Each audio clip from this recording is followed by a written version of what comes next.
Hola amigos, muy buenas noches, bienvenidos a otra nueva edición de Abogado Responde, aquí en Televisión de Ferrol. Les vamos a dejar descansar de toda esta vorágine de mensajes que están teniendo estos días por las elecciones autonómicas. Tranquilos, pueden estar muy tranquilos, aunque el día de reflexión es mañana sábado, no se preocupen, no les vamos a hablar nada de política y vamos a hablar como siempre de derecho. De todas formas, de alguna forma sí hablaremos de las elecciones, pero desde la perspectiva organizativa, no desde la perspectiva jurídica, nunca pues metiéndonos en charcos políticos. Y para hablar hoy un poquito de eso, de la huelga de letrados y de alguna cosa más, hemos traído a un abogado pues, de Ferrol que bueno, pues los buenos aficionados del programa pues se acordarán de él perfectamente porque bueno, pues ha estado aquí varias veces, ¿no? Se trata de Miguel Deus. Muy buenas noches, Miguel. Buenas noches, Juan. Yo creo que los buenos aficionados tienen que verlo porque yo tendría que mirar, pero yo creo, sin temor a equivocarme, pero yo creo que eres el abogado que más veces ha estado en Televisión de Ferrol en total, en estos pues ya 12, casi 13 años que llevamos. Es posible, yo creo que después sí. Del presentador, claro. Evidentemente. Es posible. Si yo, no sé, pero echando un cálculo, podría hablar de unas 5, 6 o 7 entrevistas. Sí, incluso 7. Más o menos. Sí. La primera de ellas me acuerdo con cariño además, en mi despacho en la calle Real, al número 50, que viniste con todo el equipo y con todo allí al propio despacho a hacer la entrevista, y fue la única vez en la cual os desplazasteis, luego ya me desplacé yo a vuestro estudio. Sí, porque fue un poquito, los buenos aficionados, repito, lo conocerán, los primeros 12 programas, pues había hecho así, se grababa en despachos de abogados. Justamente. Fue Miguel Deus uno de esos abogados que luego incluso, pues al finalizar ese año, hicimos una pequeña gala en una discoteca en Narón, en la que también habéis participado todos. Pues muy bien, Miguel. Oye, desde aquel programa, ¿no? Ya hace 12 años, ¿cómo ha cambiado las cosas, ¿no? Y no necesariamente para bien. Digo, a nivel jurídico, por ejemplo, pues los juzgados, ¿no? Se han saturado un poquito más, ¿no? Más aún si cabe, ¿no? Bueno, sí, a ver, el sistema judicial está un poco colapsado por el funcionamiento que tiene. Es verdad que existe un cierto retraso, pero quizás provocado por otro tipo de causas o de motivos. Véanse huelgas que pudieran haber afectado, véanse otro tipo de causas o de motivos. Es verdad que en todo este tiempo ha habido una modernización del sistema de justicia. Se ha implantado, yo recuerdo un programa en el que estuvimos hablando de esto incluso hace unos años, ¿no? Se ha implantado de forma definitiva lo que es el sistema de notificaciones y de presentación de escritos por LESNET. Ahora ya no es posible, o en los casos en que no hay un abogado o un procurador, no es posible presentar un escrito físicamente en el juzgado, tiene que presentarse de forma telemática. Y digamos que ha sido el principal cambio que ha habido, que no es poco, por cierto, porque eso supuestamente en principio tiene que provocar una agilidad del procedimiento judicial que no siempre se ve reflejada, no sé por qué motivo o por qué razón, porque posiblemente los juzgados pues tienen un funcionamiento que mejor a veces es difícil de superar, ¿no? Y dentro de ese funcionamiento quizás falta algo que también habíamos hablado en ese momento, en la última entrevista, que es la implantación definitiva del expediente digital, ¿no? Es decir, que el expediente sea físicamente digitalizado en el juzgado, como ya sucede en otras administraciones públicas, y no siga en un formato papel, como sigue existiendo mayormente en la mayoría de las que vemos en los juzgados. Esos legajos de autos que siguen existiendo en los juzgados. Es verdad que hay una cierta digitalización de los expedientes, pero todavía no ha sido, por así decirlo, de una forma definitiva, lo cual provocaría, la verdad, es que muchos avances, mayor rapidez, mayor celeridad. Habría las alarmas consiguientes de la digitalización del sistema, que sería que te avisaría pues, de este plazo que está pasado, de este plazo que está a punto de pasar, de este asunto que no se mueve pues, desde hace 2 meses o no sé cuántas semanas, y provocaría avances importantes. Yo creo que está ahí, porque es verdad que ahora mismo en las vistas de los juicios, cuando se le pregunta, sobre todo a los peritos, evidentemente, más que a los testigos, o a los testigos peritos acerca de un informe o acerca de un documento, está digitalizado en la pantalla que figura en el juzgado, con lo cual hay una cierta digitalización. Pero bueno, la digitalización tenía que ser del todo punto, definitiva y de todo el expediente judicial, de tal manera que prácticamente desapareciesen los expedientes digitales de los juzgados, ¿no? Los expedientes en papel. En papel, justamente. Porque bueno, si desaparecen los expedientes sería un auténtico, un auténtico desastre. Pero además, ¿quién no han tenido nosotros en un juzgado penal, bueno, pues coger unas situaciones ya avanzadas y que le daban un libro? Pero ¿qué era el asunto? El asunto era un libro encuadernado en el que uno podía ver desde la querella, atestado, pero todo en un libro, pero no es que le dieran una copia, es que ese era el asunto. Son los propios autos judiciales, el propio expediente judicial, que puede componerse, si el expediente es muy grueso, de varios tomos. En su momento, no los ha ojeado así como mucho tiempo. En su momento se unía en cuerda floja, o sea, en cuerda de hilo de bramante, se cosía físicamente, se cosía. Bueno, ahora ya hemos pasado al sistema de la grapa en su momento, en su día, y ahora a los blisteners, se puede decir, ¿no? Sí, sí. Eso es, los blisteners, que ya es un poco más... Y nos falta la incorporación definitiva de los expedientes judiciales a lo que es propiamente el sistema digitalizado, el sistema electrónico, para tenerlos todos en un archivo digital. Que es la idea, ¿no? Que incluso un ciudadano pueda llegar a consultarlo y demás.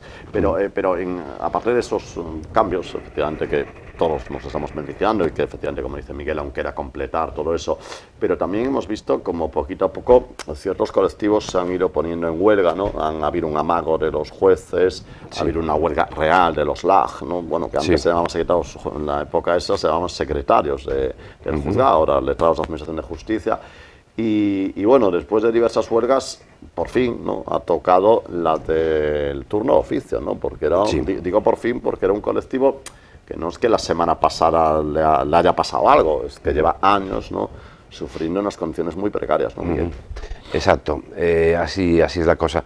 La huelga del turno de los abogados del turno de oficio lleva incorporada también otras pretensiones que no afectan solamente a los letrados del turno de oficio, sino que afectan a todos los abogados en general, porque el sistema del turno de oficio en realidad afecta a todos los abogados. Hay una obligación por ley de organizar el sistema del turno de oficio para que las personas con menos recursos puedan tener acceso a la justicia de forma gratuita. Entonces, ese sistema, en principio, está encomendado a los colegios profesionales, en realidad a todos los abogados en su conjunto, con lo cual es una obligación del abogado en general. Digo esto a efectos de que también las reivindicaciones de los abogados del turno de oficio, el sistema del cual yo también formo parte, también lleva una reivindicación implícita o por lo menos aparejada o complementaria, que es la reivindicación de tener derecho a unas pensiones justas por el tiempo de trabajo que hemos desarrollado, más de 30 años, en mi caso concreto, y más de 40 años en otros casos, y que nos vemos abocados por el sistema que teníamos en su momento, que era un sistema cautivo de una mutualidad. Había seguridad social, pero el sistema mutual era lo que imperaba o lo que primaba. Los temas de mutualidades son anteriores incluso a la propia creación de la seguridad social. Son colectivos, mutualidades con el ánimo de proteger a los profesionales de determinadas profesiones, pues que se unían para sus derechos sociales, pues defenderlos de determinada manera. Y la abogacía pues no fue una excepción. El problema es que, claro, que parece que la mutua no defendía tanto a los mutualistas como creíamos, ¿no? Claro, sucede que en principio la mutualidad, con la mejor intención, pues defendió los intereses de los abogados como buenamente podía y creía, y luego con el paso del tiempo, digamos, hay que decir que era un sistema obligatorio para el abogado en general. Es decir, uno no podía escoger, cuando yo empecé como abogado, no podía escoger entre ir a la seguridad social, a salvo el régimen general de una empresa que te contratase, pero eso no era lo habitual ni lo frecuente, era totalmente infrecuente, ¿no? No podía acceder al régimen de trabajadores autónomos, sino que tenía que ir obligatoriamente a la mutualidad sí o sí. Con lo cual, digamos que era un sistema cautivo. A partir del año 95, yo empecé en el 92, a partir del año 95 hubo un cambio en el sentido de que se permitió la posibilidad de que el abogado pudiese optar entre el régimen especial de trabajadores autónomos y la mutualidad. O incluso ambos a la vez, pagar los dos sistemas. Pero con una ¿no? pequeña trampa, digamos. Sí, había un pequeño problema, que es que la mutualidad te decía, con las leyes que había en vigor en ese momento, que si tú dejabas de pagar a la mutualidad, perdías todo lo que habías abonado hasta ese momento. Vale, muy injusto. Claro, eso a partir del año 95. En el año 2005, con lo que es el pase, vamos a llamarle la mutualidad, al llamado Plan Universal de la Abogacía, sucedió que esa condición desapareció. A partir de ese momento, ese cambio, que curiosamente yo estuve en la asamblea como representante del Colegio de Abogados de Ferrol, que se votó a favor de ese plan universal, que en principio es verdad que parecía la panacea, o por lo menos así se nos estaba vendiendo por parte de la mutualidad, pero no resultó tal panacea, porque en ese momento tenemos que hablar de que el abogado, después de 40 años de trabajo, cobraba fijo una pensión de, en su momento, 600 euros. Estamos hablando de 15 años atrás o más, que lógicamente una pensión de 600 euros en esos momentos no servía para mucho o no servía prácticamente para nada, lo cual abocaba al abogado a seguir trabajando de forma indefinida hasta que la muerte nos separe de la profesión, porque sí, con esa cantidad de dinero evidentemente un abogado no puede hacer absolutamente nada, no puede vivir con una familia a su cargo, es imposible en ese momento poder vivir. Sucede que se dio la curiosa circunstancia de que no solamente el cambio no fue a mejor para que tuviésemos pensiones más elevadas, como se nos vendió en su momento, de que íbamos a tener unas pensiones de miles de euros, en el sentido pues como cualquier mileurista o un poco más, mil y pico euros, que sería lo propio en ese momento para una pensión de jubilación, y curiosamente resulta que las pensiones que se empezaron a cobrar por parte de los compañeros de profesión que se fueron jubilando, o no jubilando, o que tenían derecho a ella porque no se pueden jubilar con esa pensión, eran de cuantías inferiores a los 600 euros, 500 y, de hecho yo estoy en la mutualidad, también estoy en el régimen especial de trabajadores autónomos desde hace unos años, y tenemos la previsión en los planes, en lo que nos mandan, ¿no? La previsión de la pensión que vamos a cobrar. En mi caso concreto, después de haber pagado más de 30 años, resulta que tengo derecho a una pensión de menos de, en el mejor de los casos, de que las expectativas económicas vayan con una rentabilidad de un porcentaje relativamente alto, por así decirlo, inferior a 600 euros, 590 y pico, por ejemplo. Una realidad que la claro, o en un caso medio, 500 y poco, y en un caso extremo, en un caso bajo, 400 y no sé cuánto. Claro, esa pensión hoy en día, evidentemente, o sea, evidentemente viene muy bien, pero aboca al abogado a seguir trabajando en su profesión hasta que no tenga un problema importante, que ese es el problema real.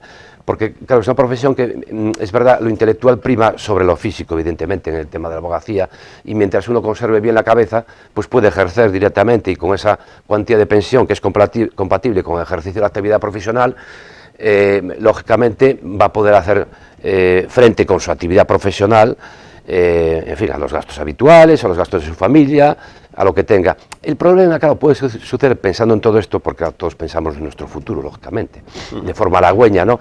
El problema es que no tengas un problema de salud, es decir, que te incapacites por cualquier motivo, pues un ictus o cualquier problema que puedas tener de cabeza o de salud, de cualquier otro tipo, que te afecte a tu capacidad intelectual para poder seguir trabajando. En ese caso sí que tendrías una pensión de esos 400 y pico euros, tal, lo cual abocaría a la ruina completa tanto a tu propia persona como a tu familia, y absolutamente todo, porque no podrías desempeñar tu ejercicio profesional. Con lo cual eso es un ejercicio, digamos, transversal de toda profesión, una reivindicación obviamente en la que todos estamos de acuerdo, pero luego un poquito la del turno de oficio sería un poco dignificar las condiciones que a día de hoy son muy precarias, ¿no? Las de abogado de oficio, ¿no? Desde obviamente que no se cotiza, que no existen permisos de ningún tipo, que la remuneración para casos, sobre todo largos, cualquier caso, pero sobre todo los largos, son muy escasas, ¿no? Eso es de algunos de los temas que estamos un poquito citando, ha habido avances.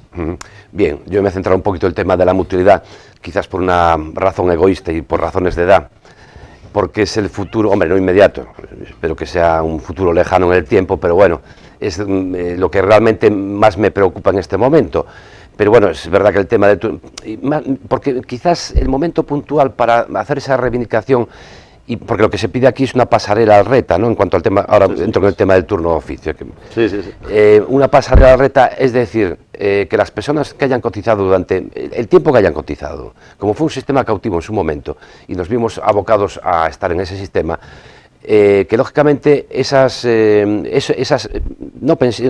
cantidades que uno ha aportado en su momento sean reconocidas por la Seguridad Social y haya una pasarela, como pasó con el tema de los notarios, una pasarela al régimen especial de trabajadores autónomos, de tal forma que esas cantidades cotizadas se vean cotizadas en la Seguridad Social y me complementen una pensión como cualquier persona normal, porque hay que tener en cuenta que ahora mismo tenemos derecho a una pensión como una no contributiva, de no haber cotizado nunca. Entonces, el momento es ahora, porque cuanto más tiempo pase, más gente estará, dadas las condiciones que ofrece la mutualidad, más gente optará por el régimen de autónomos, menos por el tema de la mutualidad. Se va a olvidar esas personas que tienen este tipo de problemas, los van a seguir teniendo durante mucho tiempo, los están teniendo ahora con esas pensiones mínimas que están cobrando, y quizás el momento es ahora que hay esta serie de reivindicaciones que curiosamente ha venido a partir de la huelga de los letrados de la Administración de Justicia. Es lo que ha acelerado un poco, no sé, es como si nos hubiesen abierto los ojos. Fue una huelga de 2 meses y medio, 3, y hemos dicho, también los abogados tenemos derecho a protestar, también los abogados tenemos derecho a reivindicar nuestros derechos. No son menos justas esas reivindicaciones que los de los LAF. Justamente, ha pasado en esta profesión que es como en casa del herrero cuchillo de palo, es decir, siendo los máximos garantes en el sentido de la defensa de los intereses y de los derechos de los ciudadanos, resulta que nuestros propios son los menos defendidos. Son los que menos defendemos. ¿Quién defiende al defensor? ¿No? Claro. Se podría hacer. Y en esto, además, Miguel, será una circunstancia en toda España, pero en particular, desgraciadamente en Ferrol, y es que se está disparando el número de beneficiarios, ¿no?, de justicia gratuita. Sí, como consecuencia, efectivamente, el salario mínimo, tal. Efectivamente, el salario mínimo, o sea, el IPREN, seguía por el tema del IPREN. La gente no es que gane menos, pero sí, en realidad parece que gana más, pero con el aumento del coste de la vida, el IPC, pues realmente el IPREN es un salario... Es como un salario, como el salario mínimo interprofesional, una cosa, es un indicador a efectos de renta, como el salario mínimo, ¿no? Entonces está claro que lo que provoca el aumento del coste de la vida y que los salarios y los sueldos y las pensiones también no aumenten en esa proporción, pues provoca que el IPREN el doble del IPREN o el triple, dependiendo de las circunstancias, se alcance de forma más fácil, ¿no?, para tener acceso a la justicia gratuita. Y ahora entro con el tema de la justicia gratuita. Me centré mucho en el tema de la mutualidad porque precisamente creo que el momento para poder conseguir esto es ahora o nunca, ¿no? En el tema del turno, en el tema de la quenda de oficio, del turno de oficio, tenemos un recorrido, por suerte, esperemos, por lo menos por lo que a mí se refiere, en cuanto a tiempo de vida se refiere, mucho más importante, tenemos mucho más tiempo, por suerte para todos, pues para pelear por nuestros derechos y para conseguir principalmente, hay toda una serie de reivindicaciones. La más importante, lógicamente, es el tema retributivo, porque estamos cobrando unas cantidades. En algunos casos es verdad que hay algunos asuntos, los menos, muy pocos, que están bien retribuidos.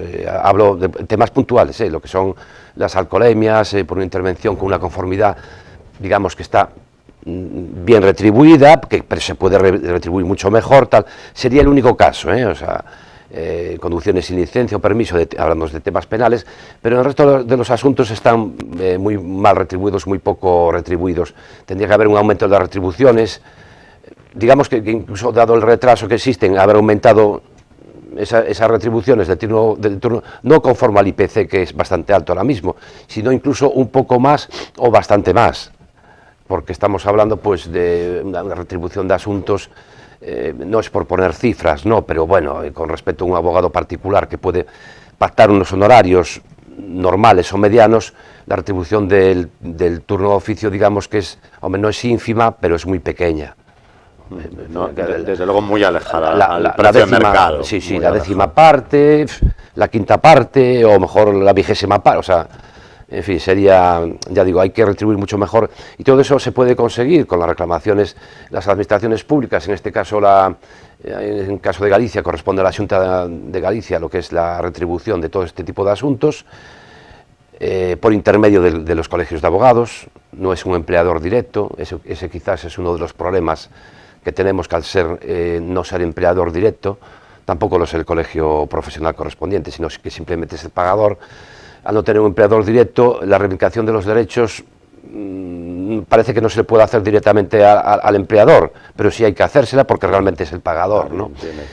Y entonces también existe otros muchos derechos, como es el acceso por el tiempo que trabajamos, el acceso a tener derecho a la seguridad social. No sé de qué forma se puede articular, pero mejor... Es trabajo, además, que además será la doble condición, Miguel, de que es un trabajo, efectivamente, que se está realizando cuando se hacen las guardias, cuando se realizan asuntos, y que además encima es para la administración pública. Justamente. Con lo cual, bueno, es que, claro, tiene guasa, bueno, entre comillas, de que trabajando para la administración pública no se ha cubierto de ninguna manera, ni a través del sistema funcional, digamos, de personal al servicio de la administración pública, ni el sistema privado, es decir, que era en el limbo. Claro. A mí, vamos, esto es una ocurrencia mía, a lo mejor estoy diciendo una auténtica barbaridad, porque no soy especialista en derecho laboral, aunque lleve temas laborales, pero la creación no, que ya se tiene desde hace mucho tiempo, pero la instauración o, digamos, relanzamiento por parte de una conocida política fenesa, ¿no? del contrato de trabajo fijo discontinuo, no sé si podía ser una buena idea para, por lo menos en lo que se refiere a las guardias penales del turno de oficio, podía ser una buena idea el contrato de trabajo fijo discontinuo. Por parte de empleador, por parte de la Xunta de Galicia va a ser un poco difícil el reconocimiento, pues si no es por parte de la Xunta de Galicia, pues parte del colegio profesional correspondiente. Lo que pasa es que, claro, eso crea derechos laborales, y los derechos laborales no todo el mundo está dispuesto a reconocerlos, ¿no? Y ese quizás es el caballo. Pues, oye, muy buena idea, Miguel. Ese es el caballo de batalla en realidad, ¿no? A la aludida, que ahora anda en viajes internacionales, pero bueno, cuando, digamos, vuelva por su zona natural, pues sí, en fin, si tenemos la oportunidad de tenerla aquí en el estudio, le plantearemos efectivamente ese contrato de relevo. Bueno, estamos ya en el tramo final. Miguel, vamos a quedar los ciudadanos. El domingo no elegimos al presidente de la Xunta, ¿no? Elegimos a los diputados, ¿no? Efectivamente. Porque todo el mundo está obsesionado con que elegimos al presidente de la Xunta, pero no es cierto, ¿no? Igual que no elegimos al alcalde, no elegimos al presidente del gobierno. El domingo, si queremos ir a votar, obviamente, tenemos la oportunidad de elegir diputados, ¿no? Diputados, además, que no son de toda Galicia, son de la provincia. Sí, entiendo lo que quieres decir, Juan. Sí, entiendo lo que quieres decir. A ver, indirectamente se escoja al presidente, claro, lógicamente. Pero ellos tienen libertad, a la gente a la que votemos, no, digo, porque a veces hay equipos que dicen, es que yo he votado tal, y dicen, bueno, a ver, tú has votado unos diputados que harán lo que quieran con ese voto, claro. Digo, ya, porque luego, o sea, yo voto las alianzas, claro, tú votas a unos diputados, no de una lista, que luego harán con su voto lo que consideren oportuno, ¿no? Además, algunos ya anunciaron, además podemos hablar de él porque ni siquiera se presenta en esta provincia, pues unos candidatos de Orense ya anunciaron que no tienen ningún problema para pactar con unos o con otros. O con quien sea. Con lo cual, bueno, eso es un poco la demostración, ¿no?, de que, bueno, se vota a diputados y luego el diputado es libre para dar su voto para presidente de la Xunta a uno tal color. A ver, vamos a ver, esto siempre existió de toda la vida, ¿no? En Galicia y en cualquier parte, es decir, cuando hay unas elecciones a un Parlamento autonómico o al Congreso de los Diputados, siempre se suele decir yo voto a, o sea, no voto a los diputados, voto a, en su momento aquí en Galicia, yo voto a Fraga, o voto a González Laxe. De pensar que votaban a un ser humano concreto y no a... Sí, más el caso de Fraga por tener mayor relevancia política, ¿no? Yo voto a Fraga, en realidad estás votando. Que en unas europeas hubo una candidatura que ponía la imagen de un ser humano, ¿no? Sí, o en caso en elecciones municipales, siendo otro candidato decir yo voto al de la nación, por ejemplo, o al de la autonomía, ¿no? Es muy frecuente. Bueno, a ver, el sistema electoral en el Parlamento gallego es muy claro, o sea, como todos los parlamentos, o sea, son 75 diputados regionales, y esos 75 diputados regionales son elegidos por provincias, por las 4 provincias gallegas, Ahora mismo no tengo una imagen clara de cuántos son por cada provincia, a lo mejor tú me lo puedes aclarar. Sí, será creo que son 25 el caso de Coruña, por entidad de población, 14 Lugo, 14 Ourense y 22 Pontevedra. Efectivamente, por entidad de población que tenga cada provincia tendrá más o menos diputados, y eso, la mayoría está establecida en 38 diputados, y esos 38 diputados que salgan electos de un partido, de dos, o de un en el caso grupo, de que haya coaliciones, en el caso de que salgan más de 2 partidos, que normalmente suelen salir 3, pues los que consigan 38 diputados con coaliciones que se puedan hacer o se puedan pactar, o uno solo, por supuesto, pues tienen derecho a elegir dentro de los propios diputados a quien sea presidente de la Xunta de Galicia, que no presidente del Parlamento, evidentemente, presidente de la Xunta, que forma parte del Poder Ejecutivo Autonómico en este caso concreto. Muy bien, pues Miguel, como siempre ha sido todo un placer tenerte aquí en Televisión de Ferrol y bueno, no nos queda más que agradecerte tu presencia hoy. Pues muchísimas gracias a vosotros y muchísimas gracias a la audiencia. Gracias, Miguel. Bueno, amigos, pues esperemos un poquito que les haya, pues como cara a viernes, ¿no? Nuestra única aspiración, ayer mismo me paraba un grupo de gente que decía, joder, siempre aprendemos algo de tu programa, pues es nuestro único objetivo, de entretenimiento tienen un montón, hombre, si se ríen un poco a través de nuestro programa tampoco nos molesta, pero nuestro gran objetivo es que, bueno, saquen algo en limpio de este programa de la Televisión de Ferrol. Bueno, amigos, pues lo dicho, muchas gracias por estar aquí al otro lado y nos vemos la próxima semana aquí en Televisión de Ferrol. Que pasen un muy buen fin de semana.